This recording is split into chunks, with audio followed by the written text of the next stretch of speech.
Oh, run me up, I'm on the clock.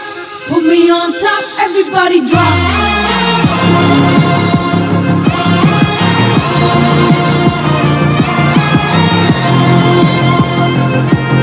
Hello everyone, welcome back to my channel Creatation. First of all, I give you a motivational code. Hope you guys like this code. Finding yourself is a lifelong journey of discovery. The horizon of self is always moving and keeps you engaged in the pursuit. It is evolution by design. Have you ever turned over in one's mind when and where the first advanced civilization arose on our planet? The experts are still unable to answer this question, but India could be the magic key we are searching for. These writings are known as the Sangam literature and are written in one of the oldest language called Tamil. However, the really puzzling thing about this writing is that they describe a vast kingdom called Kumari Kandam, which could be the birthplace of the first human civilization as well as the one of the whole human race.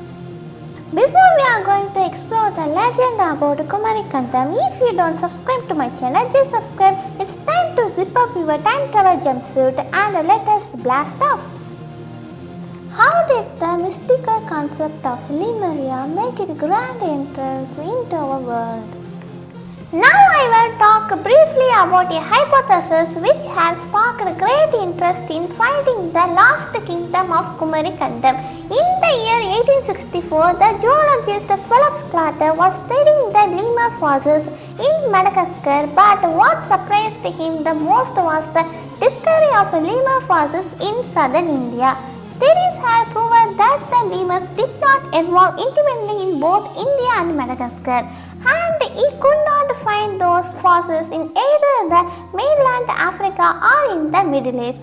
So how did the lemurs migrate from one continent to the other? This question bothered Sclater for almost half a decade, and finally he proposed a theory which seemed to be the most logical solution at the time. He hypothesized the existence of a huge landmass in the Indian Ocean which connected India, Australia and Madagascar. This landmass became known as Lemuria. The last land of Kumari Kandam is said to have been 700 km in size, which is roughly 717 km. It was located south of Kanyakumari and was divided into 49 territories or nadus. The nadus were categorized into 7 groups, including 7 coconut lands, 7 mango lands, 7 front sandy lands, 7 back sandy lands, 7 hilly lands, 7 coastal lands, 7 dwarf plum lands. In the 15th century, a group known as Tamil nationalists used the term Kumari Kandam. It first appears in the Kanda Puranam, the Tamil edition of the Skanda Puranam.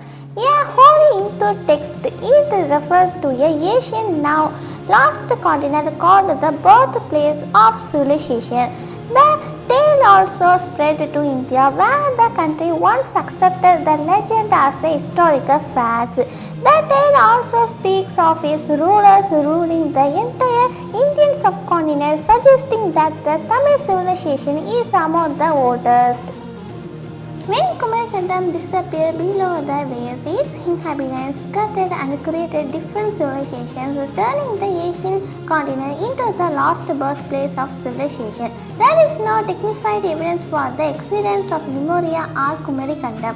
However, researchers from India's National Institute of Oceanography have found that about 14,500 years ago, the sea level was about 100 meters lower, and about 10,000 years ago, it was about 16 meters lower.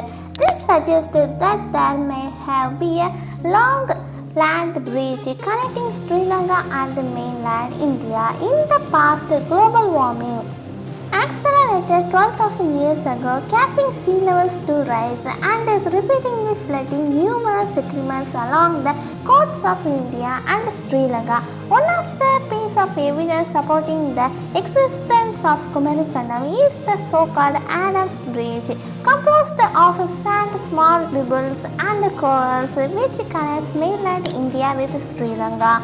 As with any myth, this one seems to have a grain of truth. The legends of Kumari Kandam may one day eventually be confirmed, but for now there is no such evidence. We know the fact that the sea level rose drastically some 12,000 years ago. This was the end of the last ice age, and it is no wonder that many islands and civilizations existing at the coastal region were submerged in the ocean or the sea. That is why we find so many references to lost kingdoms and lands in our ancient text. The case of Dwarka is a classic example. So far, all the evidence suggested that there was a kingdom where the Tamil Pandyans kings used to rule, and it could be the birthplace of the first human civilization. However, it was not as large as the hypothetical Lemuria, and if we are to find it remains. It is going to be a fantasy story, myth or reality. We leave it to you to judge for yourself, and today related to those ancient civilizations will continue to excite our interest and curiosity for many centuries to come. If you like this video, just subscribe, like, share. Bye everyone.